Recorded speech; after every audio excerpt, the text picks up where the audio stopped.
nom d'Allah, louange à Allah, salut et bénédiction d'Allah sur le sceau de la prophétie Mohammed, sa famille, ses compagnons et tous ceux qui l'ont suivi dans le bien jusqu'au jour de la résurrection, suite à quoi, frères et sœurs dans la foi, que la paix et la bénédiction d'Allah soient avec vous. Après que nous ayons étudié ceux qui bénéficient d'un huitième, nous allons aujourd'hui nous appesantir sur les ayants droit qui bénéficient de 2/3.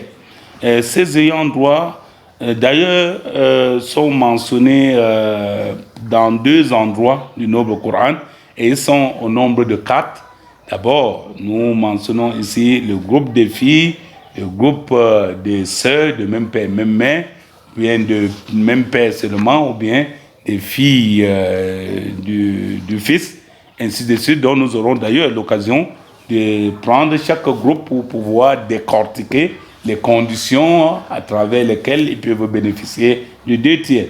Mais commençons déjà par Al-Banat, donc les filles qui bénéficient de 2/3 à 2 conditions. La première condition, c'est qu'elles soient 2 ou plus. Et la deuxième condition, c'est qu'il n'y ait pas un autre fils à côté de ces filles-là. Donc, lorsque ces 2 conditions sont remplies, alors 2 filles ou plus bénéficieront de 2/3 de l'héritage. Mais cela n'est pas aussi simple que vous croyez, parce qu'en réalité, il y a en cette question une divergence entre la majorité des ulama et Abdullah ibn Abbas, qui a pensé que 2 filles bénéficieraient plutôt de la moitié, parce que le verset est si clair que si elles sont un groupe de femmes au-dessus de 2.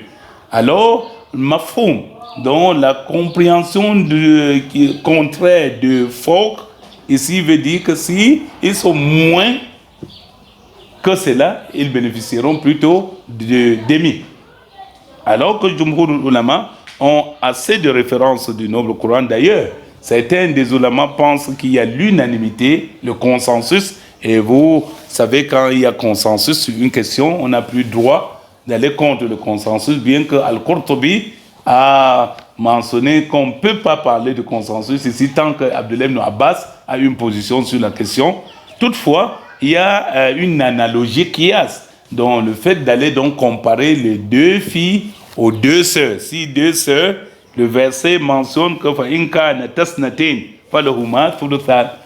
si 2 sœurs sont 2, elles bénéficieront de 2/3. Alors, les 2 filles qui sont d'ailleurs plus proches du défunt que les 2 sœurs en bénéficieront autant. Aussi, ils ont mentionné le verset dans lequel Allah dit aussi, Allah vous conseille, vous parents, à propos de vos enfants, que chaque garçon bénéficiera de la part de 2 filles. Alors, si jamais nous avons quelque chose à partager entre un garçon et une fille, le garçon prendra 2 et la fille 1 part.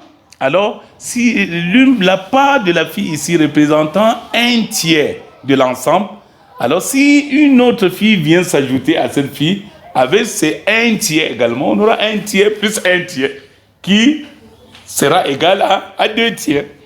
Également, ils ont véritablement insisté sur le fait que si Allah a dit si c'est une seule fille, elle a la moitié, alors il ne faudrait pas donner aussi à 2 la moitié pour que ce verset devienne amusement, n'ait plus d'utilité, alors que dans le Coran, tout est utile.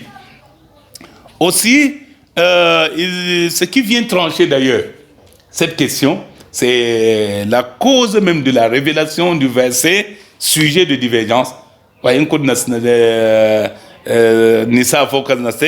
qui relève de la sunna authentique de l'hadith de Jabir, que la femme de Saad ibn Rabi est venue auprès du prophète Mohammed sallallahu alayhi wa sallam se plaindre à propos de leur oncle, qui serait accaparé des biens de leur père, alors que ses filles avaient besoin de se marier.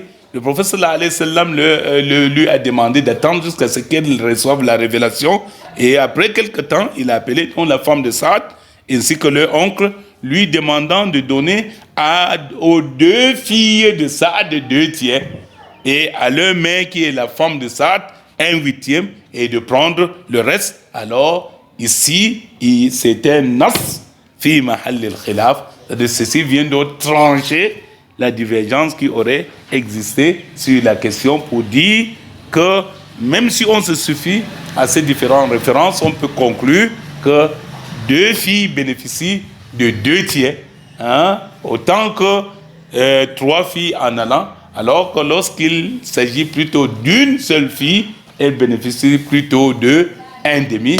Allah connaît mieux. Subhanakallahumma bihamdik.